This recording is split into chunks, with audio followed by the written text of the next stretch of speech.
Esse é o Democracia na Teia e hoje a gente está recebendo aqui com o maior prazer o Danilo Gentili. Olá, tudo bem? Que dispensa apresentações, certo? Então, esse programa é um programa que a gente conversa um pouco sobre democracia, mundo contemporâneo, onde que as coisas andam. E você, além de trabalhar com humor, ter um talk show na SBT de enorme sucesso de noite, que já estive algumas vezes, você tem um impacto nas mídias sociais, no debate político, né? E como que você vê esse começo do governo Bolsonaro aí?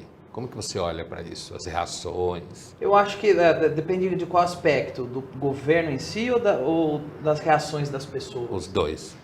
Eu acho que o governo em si ainda é um governo muito novo. Para mim é muito difícil avaliar. E eu acho que o próprio governo, essa é a desculpa do próprio governo, ainda estamos há pouco tempo. Sim. E é uma desculpa que já acaba. Já está gastando. E a desculpa já vão falar, é governo novo. Sim, mas já faz 1 ano e meio que vocês estão. Então, assim, mas eu acho que ainda é válida essa desculpa. Principalmente lembrando que a gente teve 16 anos de PT, mais 8 de PSDB, ou seja, deve ser muito difícil você desaparelhar uma máquina para tentar impor alguma visão que você tem, porque já tem 20 anos aí de aparelhagem. Então, eu acho que é um governo muito novo para avaliar. Eu tenho acompanhado a reforma da Previdência, eu estou vendo o parto que é para o Paulo Guedes conseguir falar. Quanto vai lá. Mais passar. Para ele conseguir falar. Imagina para passar. E eu acho que a maior dificuldade do Bolsonaro é que hoje o PT, a esquerda, está no lugar que eles realizam o melhor trabalho, que é na oposição. Então é pedreira. Então você tem hoje... Eles sempre foram bons de jogar pedra no telhado ali. Sempre foram bons de oposição. A especialidade dos caras é ser oposição. Quando eles são governo, eles não fazem direito ao trabalho, mas como oposição eles fazem. Então eu acho que eu não consigo avaliar, eu ainda não... Eu entendo que nenhuma expectativa ainda foi atingida, mas eu acho que já também vão começar a cobrar isso aí. Vão correr, entendeu? E as reações, como você vê? Assim, o espectro da direita, como você é identificado como alguém, como influenciador digital e tal, a direita. Como que você vê essa direita no Brasil hoje? Eu acho que eu tenho um pouco de medo que hoje...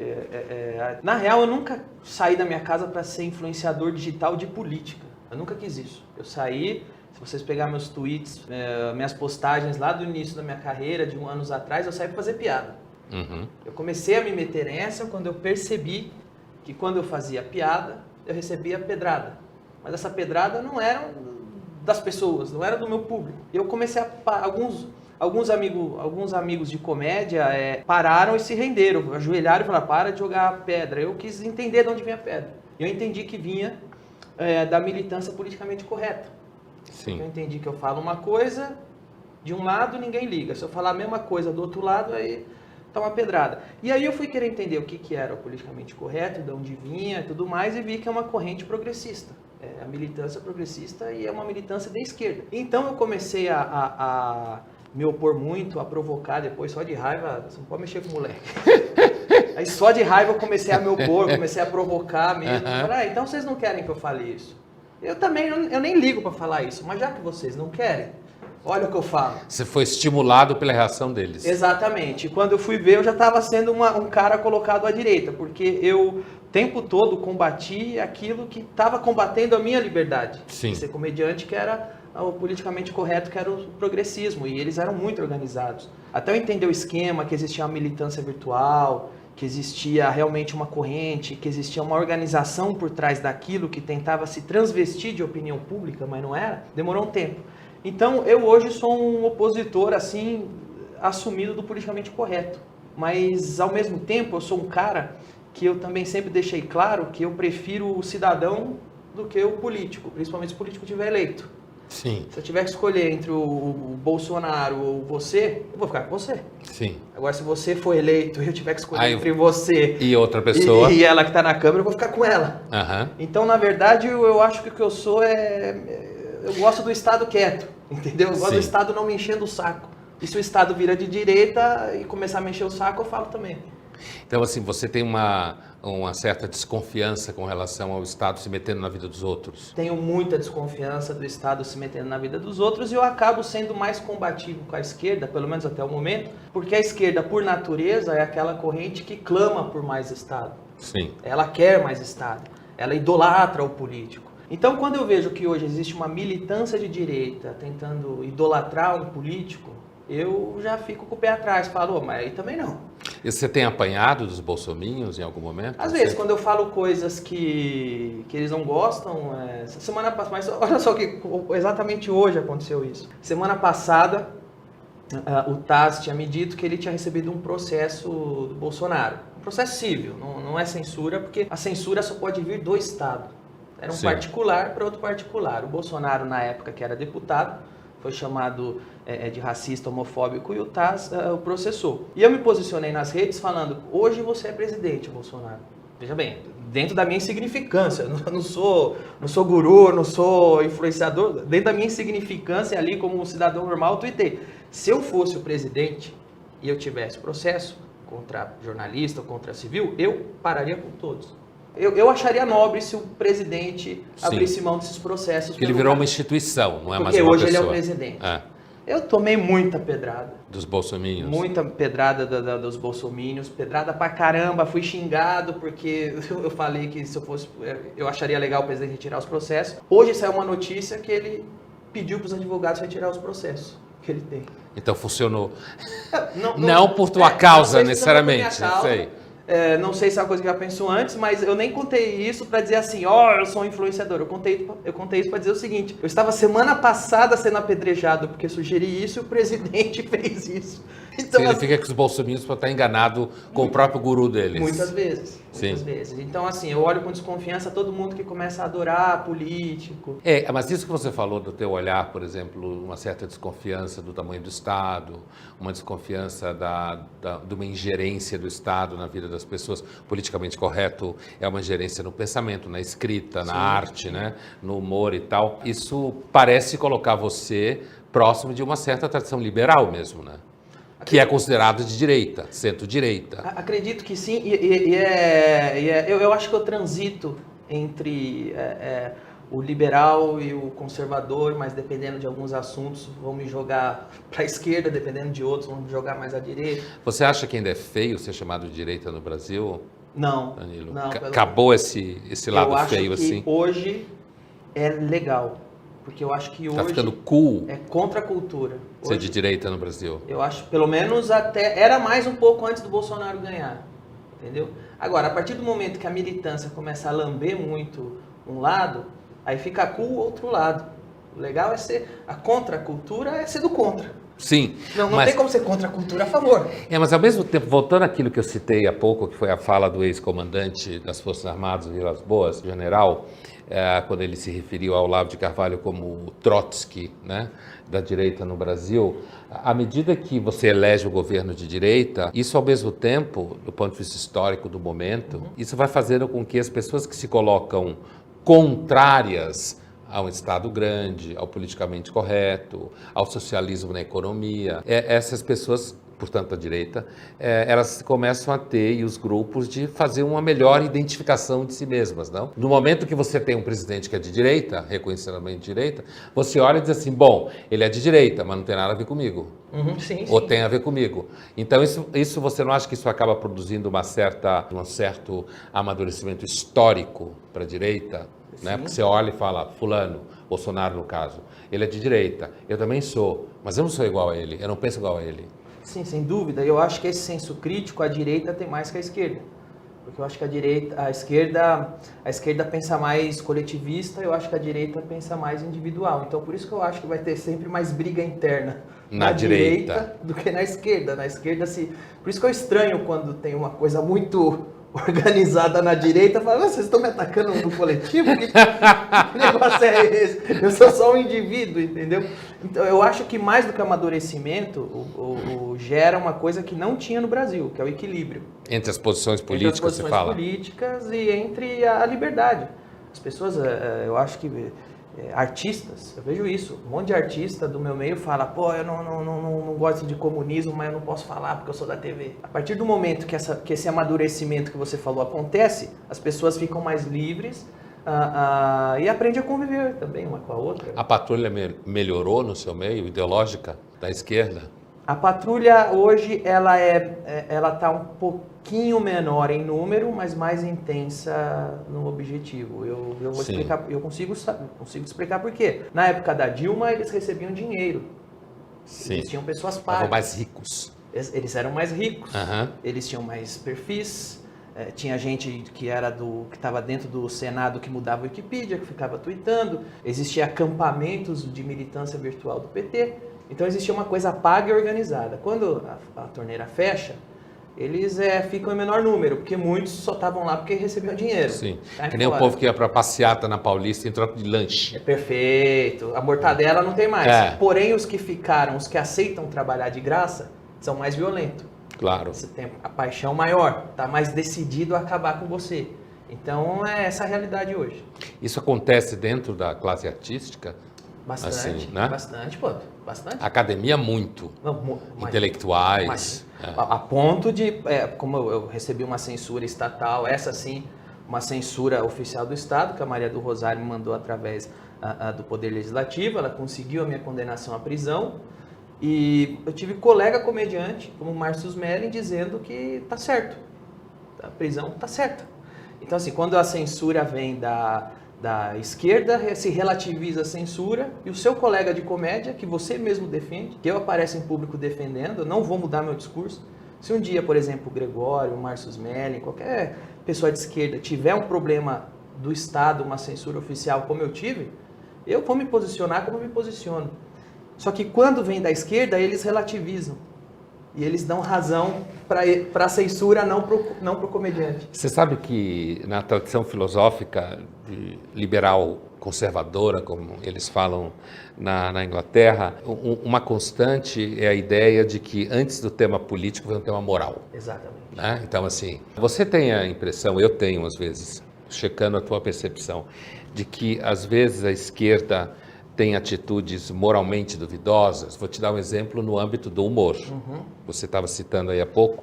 Eu lembro quando aconteceu aquela chacina na Charlie Hebdo, comecinho em 2015, né? Sim.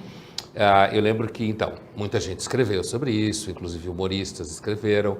E eu lembro que um tema que apareceu por parte de alguns humoristas aqui no Brasil é de que, não que, digamos assim, os terroristas tinham razão, porque uma afirmação como essa tem que ter culhão para falar. Sim. Se entrar no mérito dela, claro, tem que ter culhão, né? Para dizer isso. Um culhão igual aos caras que foram lá e atiraram em todo mundo. Perfeito. Né? Mas é uma afirmação em que me parece falava isso de forma subliminar, é de que, olha, você não pode tirar sarro de Muhammad, do Islã, porque é uma minoria oprimida no Ocidente. Argumento esse vindo de humoristas. Exato. Né? Perfeito, a esquerda. Perfeito.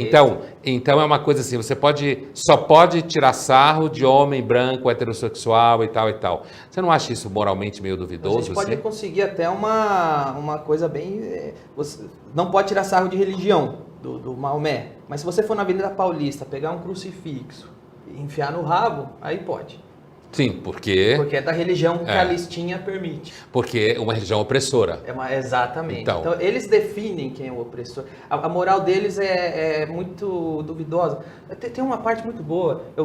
Eu me lembro que o Tom Wolfe, aquele escritor, eu me lembro que eu vi ele falando uma vez dos asiáticos e o politicamente correto. E ele fala o seguinte, os asiáticos, eles estavam na listinha do politicamente correto, mas teve um problema. Muitos asiáticos são muito ocidentalizados, são muito conservadores, como o Japão, e muitos estão atrás do capitalismo. Eles enriqueceram. Sim, claro. Então eles foram tirados. Eles foram para o basta ver a Poli, sei lá, um exemplo de clichê, mas é fato. Exato. Então assim, a gente fica à mercê. Por isso que eu digo que a comédia não pode ceder à patrulha. Aristófanes nunca cedeu. Aristófanes fazia piada do escravo e do livre, do político e do civil, do homem e da mulher. Do Sócrates. Do pobre, do rico. Esse é o pai da comédia, é o Aristófanes. Então a gente não pode ceder a listinhas, porque hoje colocaram que o ciclista é uma raça sacrossanta. Não se faz piada mais de ciclista. Agora não se faz mais piada de gordo. Patinete daqui a pouco. Daqui a pouco. E daqui a pouco o ciclista sai da lista. Porque vai ter tanto ciclista, né? Exato, E que vai sair da ciclistas lista. ricos e tal. Exato, então assim, a gente fica à mercê de umas canetadas é bem uma alma ditadora mesmo, que está ditando o que pode ser engraçado e o que não pode. O que você pode rir, o que você não pode. Agora, voltando ao que eu estava te perguntando antes, assim, quando você falava que, digamos assim, há uma certa tradição do valor do indivíduo no pensamento identificado como a direita e com a tradição liberal, né, essa ideia de que, digamos assim, a sociedade deve ser pensada a partir do indivíduo. E se a gente vai até Locke, lá no século XVII, que é considerado um pai do pensamento liberal, é justamente essa ideia. O Estado não pode se meter na religião do indivíduo, o Estado não pode se meter na moral do indivíduo, o Estado não pode se meter a expressão americana vem muito a calhar, quer dizer, o Estado não pode, deve deixar o sujeito mind his own business. Certo? Então, ele pode tocar a vida dele dentro do espaço da lei. Quando a gente pensa, quando você estava falando hoje que você olhou e disse, estou sendo atacado por um coletivo à direita, não um coletivo no sentido artístico, você não acha que há uma direita no Brasil hoje, mais identificada com o universo do Bolsonaro, que parece não valorizar tanto o indivíduo? Que tem uma pegada que às vezes parece, sabe, sociedade, pátria, sabe, uma coisa assim? Eu acho que sim. E eu acho que por ser de direita, você acaba fazendo isso. As pessoas têm mais liberdade até para se organizar em grupo e agir como um coletivo. Eu acho que faz parte disso. E eu acho que, eu particularmente, não acho saudável. Sim. É uma coisa que eu não acho muito que tem a ver com o que eu entendo que é a liberdade individual que eu busco. Então, mas você como um cara que atingiu sucesso, tem reconhecimento, tem trabalho, já não é um pouco a prova de que aquela ideia de que a esquerda tem o controle hegemônico da cultura já ruiu ou não? Porque você tem sucesso, você é reconhecido, portanto você vive do seu trabalho e você é objeto de censura, objeto de patrulha, mas ao mesmo tempo a ideia de que a esquerda então teria controle sobre a possibilidade de as pessoas serem artistas e humoristas não é mais verdade. Eu acho que eu sou um acidente. Você acha que você é um acidente? Eu acho que eu sou só um... Eu acho que eu sou muito arrombado e eu não tô nem aí. Eu acho que é isso que eu sou. Porque eu acho que ela ainda existe uma pressão gigantesca para que outras pessoas consigam chegar onde eu cheguei dizendo o que quer. É que eu sou teimoso. Uhum. Eu sou teimoso e eu... Falei, quer saber? Se eu não puder continuar na TV porque eu falo o que eu quero, então eu prefiro não ficar. É uma atitude individual minha, mas eu acho que existe, hoje menor, obviamente, mas se você lembrar 5 anos atrás, você falar que não concorda com Lula, imagina, você ia ser linchado. Sim. Então acho que isso está diminuindo e eu acho que, no fim das contas, o que vence o coletivo é o indivíduo. Acho que não existe um poder maior que o da personalidade. Nenhum coletivo vence a personalidade. Eu acho que é por isso que eles tentam tanto censurar quando aparece uma pessoa falando que eles não querem, falando que eles não gostam, porque eles sabem que, no fim das contas, isso é maior do que qualquer coletivo que exista. Isso é uma crença tipicamente liberal, né? Eu acredito assim, nisso. essa ideia de que a personalidade, quando é autêntica, né, ela pode... na verdade, resistir às pressões. No final das contas, isso é uma questão de coragem, não? Você não acha que a coragem é fundamental para você ser liberal? Ou de burrice. Às vezes a coisa é tão próxima. Às vezes a coragem e a burrice estão próximas. O Aristóteles dizia que a diferença entre a coragem e a temeridade é porque o temerário, que seria o burro que você falou, o temerário é alguém que não avalia a situação em que está. E o corajoso tem noção do risco e faz. Eu, no meu caso, eu sempre soube que... existia muito risco. Eu passei por um assassinato de reputação, ainda passo, hoje menor porque a militância é menor, mas você passa por uma parede de linchamento, onde um monte de gente até hoje que só me conhece pelos blog e jornal da vida acha que eu sou uma coisa que eu nunca fui, porque a informação que essa pessoa teve é que eu sou racista, machista, homofobista, taxista, eletricista, tudo que teísta. Então, assim, muitas pessoas... Teísta também? Tudo que é ista, tudo que eu sou ista. E aí, essa pessoa que só me conhece dos veículos onde me picharam, me odeiam. Mas é um preço que eu pago por não me dobrar também. E isso, vou te fazer uma pergunta que me fazem muito. Isso, de alguma forma, afeta seu cotidiano? Afeta no sentido de que ficam te enchendo o saco, te xingando? Mas não, isso acontece mais nas redes sociais, que eu acho que na rede social todo mundo é valente, quando estiver na rua ninguém é tão valente igual na rede social. Isso me faz perder trabalho, me faz perder publicidade, com a audiência que eu dou. Hoje ganhando a Globo, assim, de 5 dias, 3, 4, às vezes 5. E com essa audiência eu sei que eu faria muito mais publicidade. Não faço, eu sei que é por causa disso. Mas ao mesmo tempo, eu não saí da minha casa para fazer publicidade, eu saí para fazer comédia. E quando acabar meu programa na TV, eu vou estar num comedy club fazendo comédia, velho de barba branca, eu vou estar lá. Então eu sou comediante, eu não vou parar de ser porque alguém diz. E se alguém falar, sabe que eu sou? Você já assistiu o desenho do Pernalonga? Claro. O Pernalonga, ele tá sempre procurando o caminho para Albuquerque. Ele não tá se metendo em encrenca. Ele sai do buraco e fala, eu devia ter virado em Albuquerque. Até que alguém vai, passa o touro, passa o cara e dá um tiro nele. Pá! Aí ele tem uma frase que ele fala, acho que isso significa guerra. Não vim aqui fazer guerra. Eu tava só seguindo meu caminho. Para Albuquerque.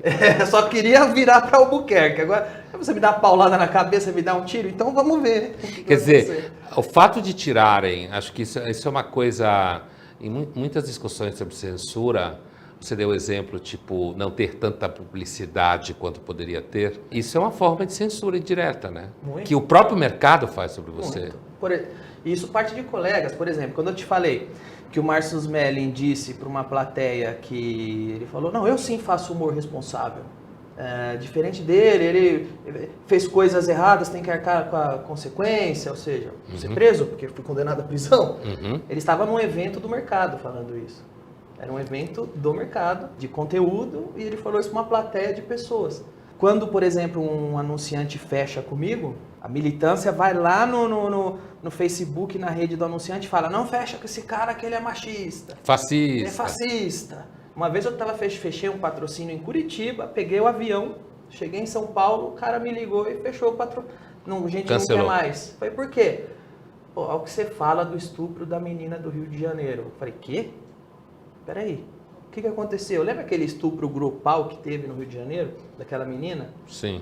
Teve um recente, Cabo Frio. Não, mas esse foi de mais antigo. Mais anos, 3, 4 anos atrás. Uma militância foi lá no meu Twitter, não achou nada, pegou um comentário que eu fazia do Big Brother uns 5, 6 anos atrás. Uma vez tem uma palhaçada no Big Brother que teve 2 caras, um homem bêbado, uma mulher bêbada, transaram. Aí eu falei, esse cara era feio, eu falei, esse cara é esperto, esperou a mulher ficar bêbada para querer transar com ele. Pegaram aquilo, apagaram a data e começaram a projetar como se aquele fosse o meu comentário a respeito do estupro daquele dia da menina do Rio. Sim. Bem tipo da militância da esquerda. Eles fizeram isso. E aí vem a blogueira lá que recebe dinheiro público, o blogueiro que incubam essa mentira numa esgotosfera ali, na lacrosfera. Olha aí o Danilo, olha o que o Danilo tá falando lá do estupro da menina do Rio. Tá falando que os caras tão certos em estuprar ela porque ela tá dopada. Aí veio o jornalista do mainstream, que é do grupinho desse que fabricou a notícia, sobe pro mainstream. A hora que eu ver, tem jornalista na TV falando que eu tô fazendo apologia ao estupro da menina do Rio de Janeiro e eu perdi meu patrocínio. Então, é interessante porque no mundo corporativo, se você falar, digamos assim, com as pessoas que trabalham, a infantaria está lá tocando as empresas e tal, normalmente eles não têm uma grande simpatia por esse discurso meio do, digamos, humor responsável, que você citava há pouco. Mas a verdade é que o marketing tem enveredado por esse lado. Muito, né? Muito. Você já tem alguma ideia do porquê que isso pode acontecer assim, do teu ponto de vista? Sim, porque eu acho que entre o artista e a empresa, todo artista é um outdoor para a empresa. Qual outdoor a empresa quer anunciar? Naquela que passa mais gente vendo. Ou seja, eu tenho muita audiência nas redes sociais, sou o comediante mais seguido da América Latina e meu programa vai muito bem. Eu sou um outdoor de sucesso, anuncia aqui, muita gente vai ver. Mas existe um pedágio. Tem uma cancela para que minha imagem, para que o meu potencial chegue na empresa, que é a menininha ou menininho da agência. Então, é aí que eu queria chegar. Se esse cara é politicamente correto... Como muitas vezes, cada vez mais é. Cada vez mais é. Muitos saem assim da universidade, muitos chegam lá, não são e saem assim, isso é uma verdade. Aí o cara fecha a cancela para mim. Porque, na verdade, eles tentam passar assim, não, mas não dá porque o Danilo faz polêmica. Veja, eu não faço polêmica, eu faço piada. Selecionam minhas piadas e fazem polêmica com elas. Estou fazendo piada, não polêmica. Porém, eu posso te provar que isso, você se envolver com o assunto polêmico não te tira publicidade. Porque se você pegar hoje e ver muitas publicidades das principais marcas, você vai ver artistas globais que são pró-aborto. Aborto é um tema polêmico. Sim, no Brasil com certeza. No Brasil é um tema polêmico. Não vamos entrar aqui em mérito se eu sou contra ou a favor, se você é contra ou a favor. Mas pessoas que são a favor do aborto, que fazem campanha a favor do aborto, estão fazendo publicidade a rodo. Então você pode... Tem o menino e a menina lá na agência. Então você pode se envolver com tema polêmico, desde que esteja do lado que a sua cancela da agência publicitária quer que você esteja. Isso eu entendo bem o que você está falando, porque eu dou aula há 23, 24 anos, inclusive em publicidade. E recentemente teve uma polêmica ao redor de uma marca que no Dia das Mães associou mãe a mãe de gato, mãe de cachorro. Não sei se você viu essa história. Não vi. Mãe de gato, mãe de cachorro, mãe de planta. E aí as mães meio ficaram bravas, porque afinal de contas, Dia das Mães é aquela mulher que carrega na barriga e sofre e cria, ou mesmo que não carrega na barriga e adota, mas adota o moleque dá muito mais trabalho do que gato e planta, né? Então assim, e elas ficaram meio bravas, porque lá a campanha fazia uma referência ao vínculo materno com plantas, ao vínculo materno com os animais. Qualquer coisa virou filho. Que está no nicho, isso é bem nichado, né? Mas a publicidade, eu tenho a impressão que nos últimos tempos ela tem se preocupado cada vez mais com passar uma pregação correta. Exatamente. Entendeu? E isso às vezes a minha dúvida é se isso não pode ferir as próprias vendas. Tipo, se o cara não boicotasse você, lá esse case que você contou lá de Curitiba, talvez ele vendesse mais. Eu tenho certeza. É uma questão de matemática. O programa vai muito bem, minhas redes sociais tem muita gente. Isso significa que as pessoas gostam de mim. Sim. E aí você faz o quê? A ideologia passa por frente da lógica. Mas às vezes é tão fingido isso. Você acha que quando teve aquela propaganda do compadre Washington? Não lembro dessa propaganda. É uma propaganda, veja bem, aconteceu uma novidade. O compadre Washington falou ordinária, uma coisa que ele nunca falou antes. Sim. Ele simplesmente fez a carreira falando ordinária. Até que ele fez uma propaganda, ele ficou 20 anos falando ordinária. Nunca ninguém viu problema nisso. Mas um dia ele fez uma propaganda, falou ordinária. Um monte de militante começou a ligar falando que aquele termo era machista. Tiraram a propaganda do ar. Mas eu duvido que foram as pessoas que se incomodaram com aquilo. Porque as pessoas deixaram o compadre Washington milionário falando ordinária. Aí só que você tem uma militância pequenininha, organizadinha, pega lá 5, 10 pessoas, fica o dia todo ligando lá, reclamando da propaganda, e a pessoa acha que o mundo real tá puta com a propaganda, e o mundo real acha demais o compadre Washington falar não é uma ordinária. espécie de estupidez corporativa aí, das empresas? Acreditar demais nesse menino, nessa menina marqueteiro aí? Sem dúvida. Há uma incompetência. Só que isso é grande, porque não é só no Brasil, nos Estados Unidos isso é talvez pior que aqui, de certa forma. Né? Eu acho que existe hoje uma certa, não sei se posso usar esse termo, eu não encontro outro, uma ditadura do politicamente correto, porque as pessoas que estão em posse dos megafones e dos distintivos, ou seja, a pessoa que é editora do jornal, a pessoa que a cancela na agência de publicidade, e dos distintivos, os deputados, o pessoal que dá a canetada final, essas pessoas saem de casa, entram na faculdade e aprendem que você precisa militar pelo politicamente correto e coloca isso em prática quando sobe no posto de serviço que ela é contratada. Na agência? Na agência, no jornal, na TV, no teatro. Mas eu me pergunto, Danilo, até que ponto isso não está dando dinheiro de alguma forma?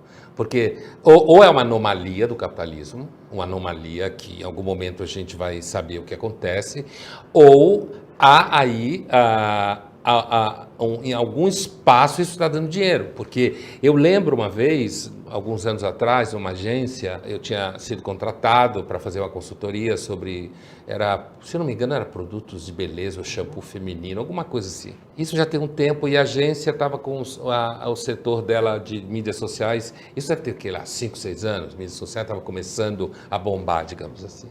E a gente estava lá, tinha um diretor de criação e tinha a equipe dele, que eram 2 meninas, e em algum momento surgiu a questão de que as mulheres usariam muito shampoo, porque a mulher brasileira já foi, não sei se é a mulher que mais usa shampoo no mundo, não sei o quê, e de que as mulheres poderiam usar o cabelo como um instrumento de sedução, erótico. E aí uma das meninas pula, não, mas isso é um absurdo, isso é machismo, quer dizer... Lavar o cabelo. Não, mas então...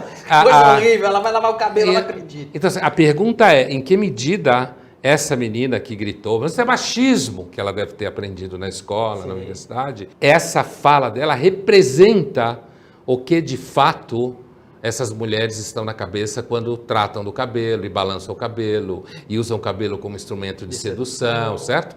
Então, aí eu tenho a impressão que há uma... Se a gente fizer uma analogia com a política, Danilo, há aí uma crise de representação como a política tem. Supostamente o político nos representa, mas a gente vive brigando achando que ele não representa. A impressão que eu tenho é que esse marketing, ele está se dissociando do grosso da população. Você tem uma casta aqui que grita, isso é machismo. Quando a mulher real lá da rua, ela está em volta com como trabalhar, como seduzir, como casar, como sobreviver, como se apaixonar. E dentro desse universo todo, quando você grita, não, isso é machismo, você exclui ela também. Vive numa bolha. Mas só que, de alguma forma, isso ou é a anomalia, ou isso gera um dinheiro. Eu acho que, no caso da publicidade, eles têm a sorte que a pessoa que não é ideológica caga e anda por essas coisas. No fim do dia, eu vou falar, vou dar um perfume para minha mãe. A pessoa normal... pessoa comum, não vai falar, mas eu não vou comprar na Boticário porque a Boticário tá lacrando.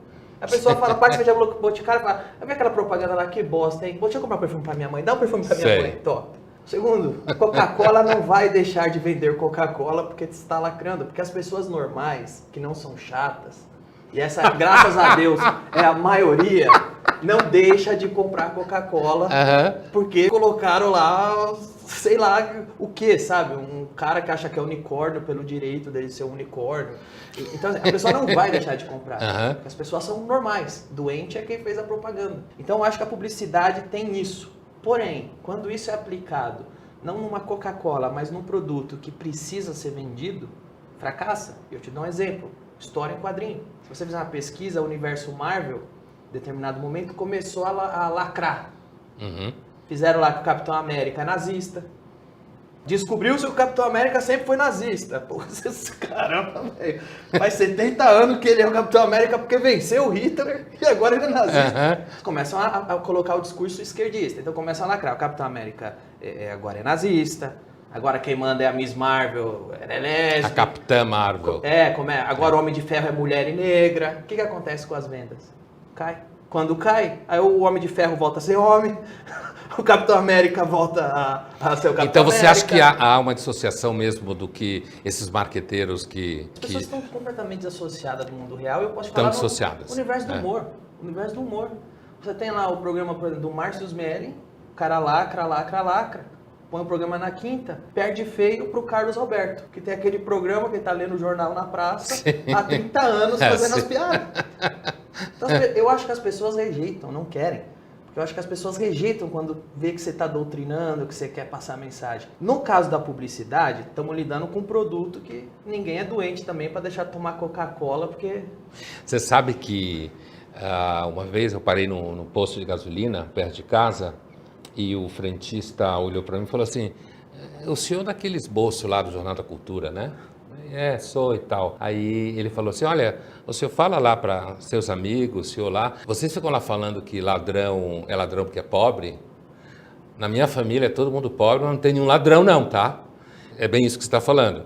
Assim, vocês parem de ficar falando que ladrão é ladrão porque é pobre, porque nós não temos ladrão na família, ladrão é ladrão porque é safado. Exato. Então, eu tenho a impressão que isso que você está falando, assim, há uma certa literalidade, como se fala em filosofia, quer dizer, quando ele está falando ladrão é ladrão porque não presta, sem entrar no mérito que de fato pobreza pode complicar a vida, de fato complica, há o entendimento nessas pessoas de que, digamos assim, quando você vai se tornando um tanto elite pública, intelectual, você vai perdendo um pouco essa percepção. Você vive na bolha ali, das suas ideias. Eu acho que isso piora quando você já nasce na elite. Sim, eu O sei. pessoal fala, o Danilo é rico agora, fica do lado liberal. Eu aprendi a ser isso com meu pai, em Santo André. Eu venho de um cortiço. Na rua Sevilha, uma viela entre a Lituânia e a Bolívia. Minha casa ficava num quintal com várias casas. E a minha formação política, quem me deu foi meu pai. Qual é a formação política que meu pai me deu? É ele ficar sentado em frente à TV xingando o político no horário eleitoral. Isso é um bosta. Esse é um merda. Esse é o ladrão. Olha aí, eu lembro até hoje falando, vai ter aí o Vale Transporte. Meu pai, eu não quero essa bosta, eu não quero esmola, eu tenho dinheiro, eu não quero essa esmola, eu quero que vocês não me para de cobrar imposto para eu poder comprar meu carro. Então, um liberal nato, então, assim, seu pai. Meu pai veio da rua Sevilha, em Santo André. Meus vizinhos tudo puto. Meu pai passava o fim de semana em mecânico arrumando o carro, era o hobby dele, ele e o vizinho dele, o Luciano. E a conversa era, puta que bosta, tem que pagar imposto, você viu que entraram em casa e roubaram, não tem segurança. Pô, tal pessoa tá no hospital, e que bosta, hein, eu fiz hospital público. Além de pagar o hospital, eu tenho que pagar o convênio, porque o hospital que me obriga a pagar é um lixo. Então, assim, eu já venho de quando essa ideia que o Estado só atrapalha, eu tenho porque eu sou pobre. A minha origem é pobre. Agora, o meu amiguinho que nasce na bolha do Leblon, que tá lá, ele aprendeu que o pobre é tipo um bicho no zoológico. Eu vou cuidar do pobre, eu sei o que o pobre gosta. O pobre gosta disso aí, ó, deixa eu cuidar. Eu sei o que é ser pobre porque eu nasci pobre. E eu não gosto do Estado porque eu sei como é ser pobre com esse Estado. Então, na verdade, o que você está falando é que uma percepção liberal de mundo, ela está fincada, antes de tudo, numa experiência concreta com a carência, a precariedade, e não a ideia de que você é liberal porque é filho de banqueiro. Às vezes o filho de banqueiro está mais à esquerda do que você. Eu acho que sim. É isso aí. Obrigado. Nada, valeu.